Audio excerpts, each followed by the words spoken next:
जय श्री राम। नमस्कार प्रिय दर्शकों, मैं रोहित शर्मा आप सभी YouTube दर्शकों का आपके अपने चैनल एस्ट्रो रोहित YouTube ज्योतिष चैनल में आप सभी का हार्दिक स्वागत करता हूं। तो आज आपके समक्ष बहुत ही विशेष चर्चा करने जा रहे हैं। कैसे हो महालक्ष्मी की कृपा जानते हैं।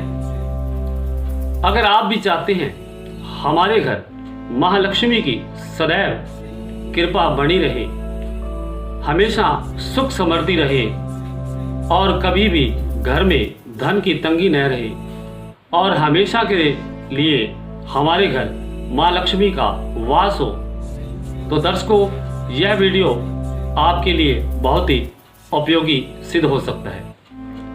हम ऐसा कौन सा उपाय करें, ऐसा कौन सा कार्य करें जिससे माँ लक्ष्मी की कृपा हम पर सदैव बनी रहे। तो दर्शकों आइए जानते हैं। प्रथम उपाय, दर्शकों ध्यान दीजिएगा। अक्सर हम अपने घरों में महालक्ष्मी की पूजा अर्चना रोज अर्थात नित्य करते हैं। कभी आपने सोचा है अकेले माँ लक्ष्मी की पूजा अर्चना करने से कभी भी महालक्ष्मी हम पर प्रसन्न नहीं होती? इसका कारण यह है कि महालक्ष्मी भगवान विष्णु की अर्धांगिनी है, अर्थात उनकी पत्नी। जहां विष्णु है वहां महालक्ष्मी है। हम कामना तो करते हैं महालक्ष्मी की कृपा हम पर सदैव बनी रहे, लेकिन उनके पति भगवान विष्णु का हम कभी भी ध्यान नहीं करते, अर्थात उनकी पूजा अर्चना नहीं करते। तो जरा सोचिए, भगवान विष्णु के बिना महालक्ष्मी हमारे घर कैसे रह सकती है? प्रिय दर्शकों, यह ही हमारी सबसे बड़ी भूल है। तो आज ही अपने घर में यह नियम बनाइए कि महालक्ष्मी से पूजन से पहले सर्वप्रथम भगवान विष्णु की पूजा अर्चना करें, उनका ध्यान करें, तभी ही हमारे घर महालक्ष्मी की सदैव के लिए कृपा बनी रहेगी।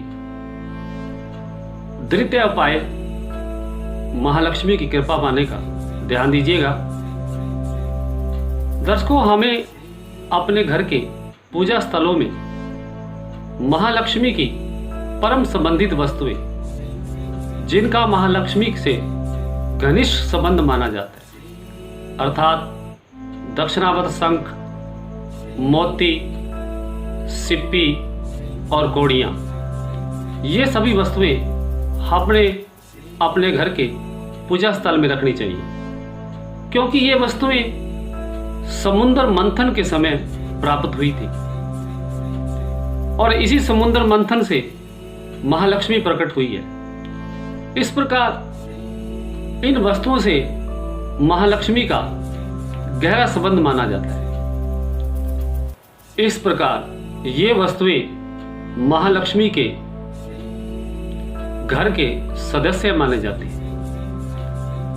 जहां पर ये वस्तुएं होती हैं वहां पर महालक्ष्मी सदैव अपनी कृपा करती है, अर्थात उस घर में महालक्ष्मी का सदैव के लिए वास होता है। प्रिय दर्शकों, महालक्ष्मी का तृतीय उपाय यह है। दर्शकों, हमें महालक्ष्मी की पूजा करते समय रोजाना नित्य एक कमल का फूल महालक्ष्मी को अर्पण करना चाहिए। कहते हैं महालक्ष्मी को कमल का फूल अर्पण करने से महालक्ष्मी हम पर अवश्य प्रसन्न होती है। शास्त्रों में बताया गया है कि महालक्ष्मी को कमल का फूल अति प्रिय है, जो जल से पैदा होता है, जिसके ऊपर महालक्ष्मी निवास करती है, इसलिए इसे कमल वासिनी भी कहा जाता है।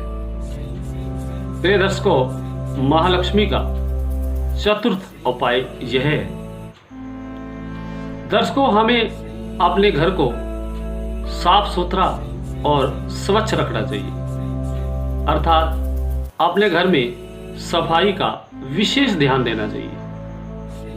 हमें अपने घर की दहलीज को साफ और स्वच्छ करके उस पर पानी का छिड़काव करना चाहिए, क्योंकि महालक्ष्मी जल से अवतरित हुई है, जो पवित्रता का प्रतीक है। जिन घरों में साफ शुद्ध और वातावरण स्वच्छ होता है, उस घर में महालक्ष्मी हमेशा के लिए आकर्षित होती है, अर्थात उनके घर महालक्ष्मी की कृपा बनी रहती है। पांचवा उपाय, ध्यान दीजिएगा दर्शकों, अक्सर